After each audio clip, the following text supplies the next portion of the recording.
നമ്മൾ പുറത്തെവിടെയെങ്കിലും പോയി വന്നിട്ട് കറി ഒന്നുമില്ലെങ്കിൽ ഒരു 10 മിനിറ്റ്സ് കൊണ്ട് ഉണ്ടാക്കിയെടുക്കാൻ പറ്റിയ കറിയാണ് ഇട്ടത്. അപ്പോൾ ഇതിൻ്റെ അകത്ത് നമ്മൾ എടുത്തിരിക്കുന്നത് മുളക് കൊണ്ടാട്ടണം 6 എടുത്തിട്ടുണ്ട്.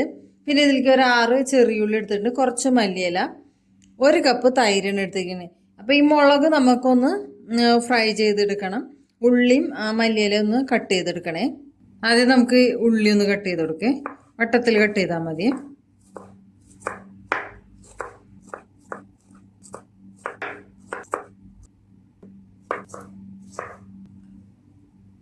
ഇനി നമുക്ക് മല്ലിയില ഒന്ന് ചെറുതായിട്ട് കട്ട് ചെയ്ത് കൊടുക്കേ.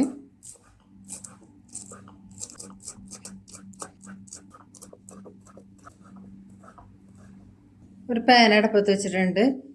അതിലേക്ക് കുറച്ച് വെളിച്ചെണ്ണ ഒഴിച്ചു കൊടുക്കേ. ഇത് കുറച്ചല്ലേ നമ്മൾ ഫ്രൈ ചെയ്യണുള്ളൂ. അപ്പോൾ ചെറിയ അപ്പച്ചട്ടി എന്നെ എടുത്തിരിക്കണം കേട്ടോ. അപ്പോൾ അധികം വെളിച്ചെണ്ണ ഒഴിക്കണ്ടല്ലോ.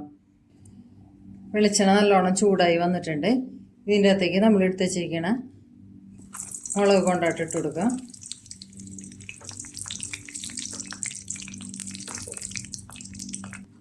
ചെറിയ ഫ്ലെയിമിൽ ഇട്ടിട്ട് വേണം കേട്ടോ ഫ്രൈ ചെയ്തെടുക്കണം. എന്നാലും ഉള്ളിലൊക്കെ നല്ല ഫ്രൈ ആയി ക്രിസ്പി ആയിട്ട് കിട്ടുള്ളൂ. ഫ്ലെയിം കൂട്ടിയിടണമെങ്കിൽ ആ തോൽ ഭാഗം മാത്രം അങ്ങനെ പെട്ടെന്ന് ഫ്രൈ ആയിട്ട് കിട്ടുള്ളൂ. ഇത് ഫ്രൈ ആയി വന്നിട്ടുണ്ട് കേട്ടോ. അപ്പം നമുക്ക് കോരിയെടുക്കാം. കുഞ്ഞുരുളിയിലേക്ക് ഈ ഫ്രൈ ചെയ്ത കൊണ്ടാട്ടം മുളക് ഇട്ട് കൊടുക്കുകയും ഇത് നല്ലോണം നമുക്ക് ചതച്ചെടുക്കുകയും.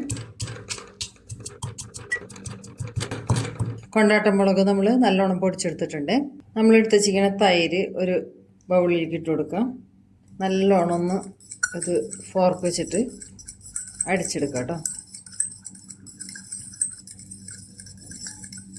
ഇതിൻ്റെ അകത്തേക്ക് നമ്മൾ ചതച്ച് വെച്ചിരിക്കുന്ന കൊണ്ടാട്ടം മുളക് ഇട്ട് കൊടുക്കുകയും പിന്നെ ഇതിലേക്ക് കട്ട് ചെയ്ത് വെച്ചിരിക്കുന്ന ചെറിയ ഉള്ളി ഇട്ട് കൊടുക്കാം. മല്ലിയിലയും കറിവേപ്പിലയും കൂടി ഇട്ട് കൊടുക്കുക. ഇതെല്ലാം കൂടി നല്ലോണം മിക്സ് ചെയ്ത് കൊടുക്കാം.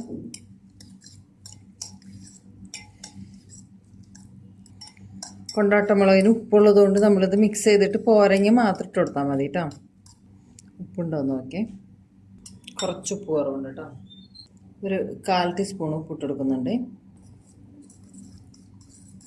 അപ്പം നമ്മൾ തൈര് മുളക് കൊണ്ടാട്ടം റെഡി ആയിട്ടുണ്ട്. തൈര് മുളക് കൊണ്ടാട്ടം കഴിക്കാനായിട്ട് കുറച്ച് ചോറ് എടുത്തിട്ടുണ്ട്. ഇതിൻ്റെ കൂടെ കഴിക്കാനായിട്ട് വേണമെന്നുണ്ടെങ്കിൽ കുറച്ച് അച്ചാർ ഇട്ട് കൊടുക്കാം. ഇനി വേണമെന്നുണ്ടെങ്കിൽ ആരും കാണാതെ ഒരു ഉണക്കമീൻ ഫ്രൈ ചെയ്തും കൂടി വെച്ച് കൊടുക്കേ. ഇനി തൈര് മുളക് നമുക്ക് ഇതിൻ്റെ അകത്ത് കുറച്ച് ഒഴിച്ചു കൊടുക്കാം. ഈ ഉണക്കമീൻ്റെ കുറച്ച് പൊട്ടിച്ചെടുത്തിട്ട് ഇത് നല്ലോണം ഒന്ന് കുഴച്ചിട്ട് കഴിച്ചു നോക്കേ. അപ്പോൾ ടേസ്റ്റ് ഉണ്ടാവും. എരിവും കൊണ്ടാട്ടത്തിൻ്റെ ടേസ്റ്റ് ഉണ്ട്. നമ്മൾ ഉണക്കമീൻ കൂടി കിട്ടിയതിപ്പോൾ നല്ല ടേസ്റ്റാണ്.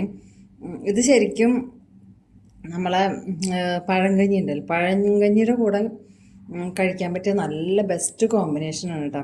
മുൻപ് ഞാൻ ഒരു തൈര് മുളക് ഉണ്ടാക്കിയിരുന്നു, അതിൻ്റെ ലിങ്കും ഞാൻ ഇട്ടിരിക്കും. അതും നല്ലൊരു ഒഴിച്ച് കറിയാണ് കേട്ടോ. അപ്പോൾ നമുക്ക് ചോറിൻ്റെ കൂടെ കഴിക്കാൻ പറ്റിയ നല്ല ഈസിയായ ഒരു കറിയാണ് കേട്ടോ. എല്ലാവരും ഒന്ന് ട്രൈ ചെയ്ത് നോക്കണേ.